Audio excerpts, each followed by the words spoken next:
to many different schools, and he had to restart friendships over and over and over again. And it was hard for him. And he struggled with social awkwardness the rest of his life. We all know he was intelligent and articulate, and he loved studying history and politics and philosophy, not just studying them, but talking about them. He served in the Navy in World War II in the Pacific Theater, and he spent time on Mare Island, and he enlisted again in 1953, and he went to Bremerton, Washington, and San Diego. And after he left the service, he got his degree from the University of Cincinnati in industrial design. And then he worked in Southern California for a while for Arcadia Glass.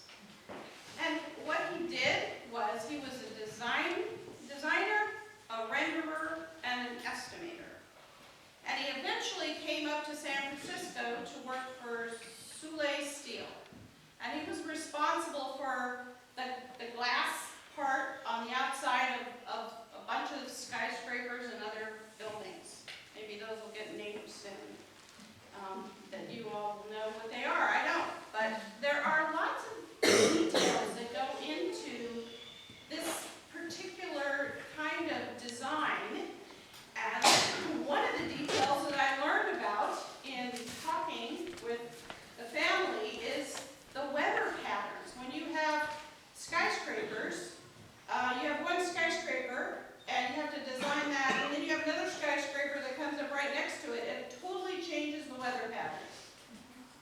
So, which I had never thought about. Harry worked on designing a device that would help test the strength of the windows that were under pressure from the wind. Who knew? It's an awesome thing that he did to help make things safe for the people who were in the buildings.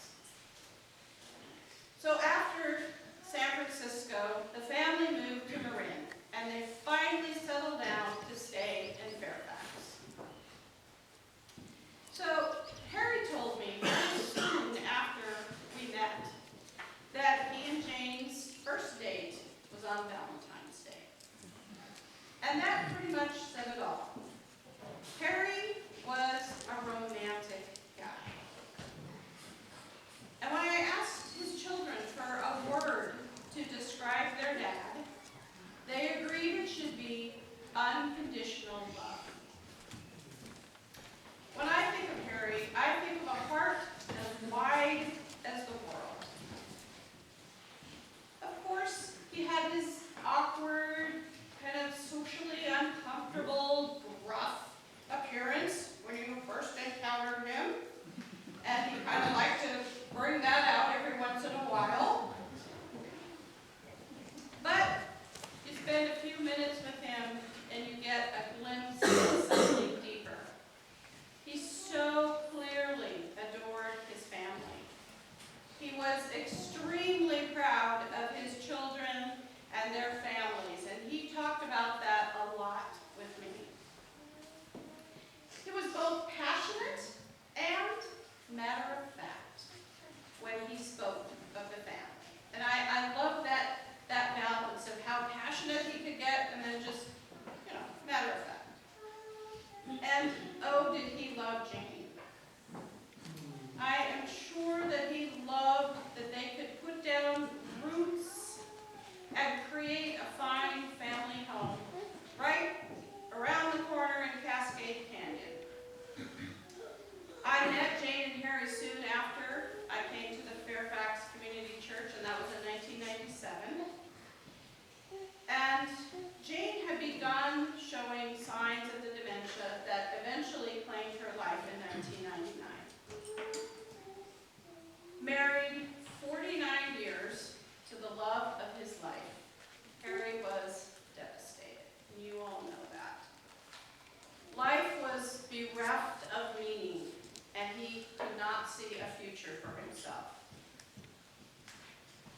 loved ones, and that is all of you, gathered around him.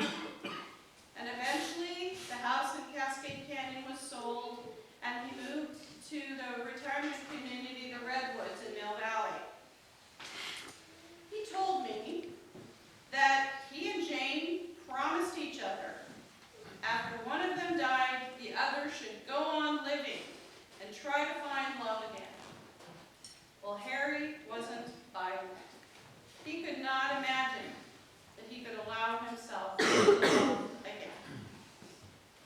And then Nora got his eye. She was feisty and political and interesting, and yes, he fell for her. He was cautious at first, and then was surprised that, yes, he could love again. His grieving for Jane was still there, and we had a number of conversations in which he talked about, how can this be? Can I be grieving? But he also shared his heart with Nora, and life began to look good again. And then she got ill, and eventually died. And he plunged into grief again.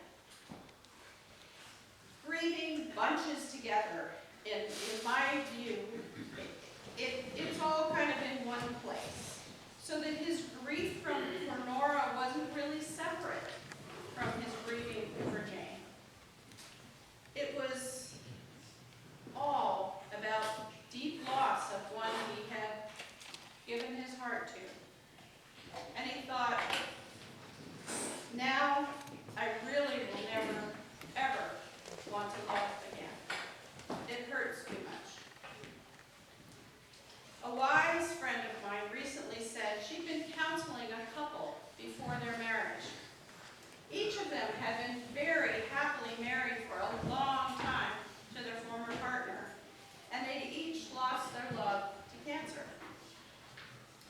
My friend asked them, how could they be willing to enter again into relationship when they had each lost such a powerful love? And they said to her, once you have loved deeply and completely, you know that such love exists in the world, and you are willing to risk it again and again. And as you know, Harry did find deep love again in his beloved Anne. And they married in March 2006 in a truly joyful wedding, which I was blessed to be able to be at. Harry was not afraid. Well, he was a little bit afraid, but he was willing to enter deeply into love. And it meant that at times he also entered deeply into grief. Harry's younger brother, Charles, died in 1957 from drowning, and that loss affected him very profoundly as well for the rest of his life. It is remarkable to me that even though Harry couldn't imagine being willing to say yes to love again, he did, and with his whole heart. In the reading from Bambi, the leaves speaking to each other of what has been and what is to come, they share moments of uncertainty and concern, as well as joy and wonder. And they discover with tenderness that what they really share is love and caring for each other. And there's a sense that this tender love will help them through the uncertain journey that they are on. Harry experienced that as well, and continued discovering it again and again throughout his life.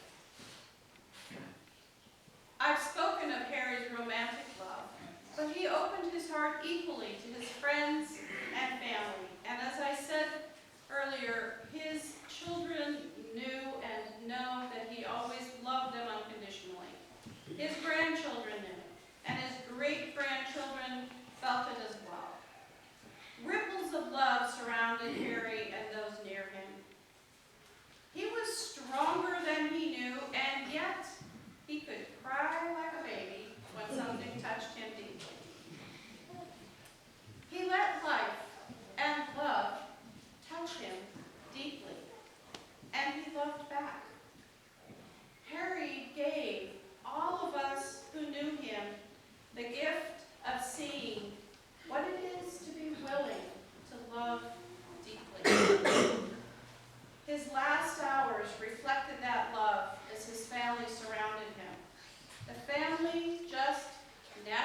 did what he had taught them to do. Thank you.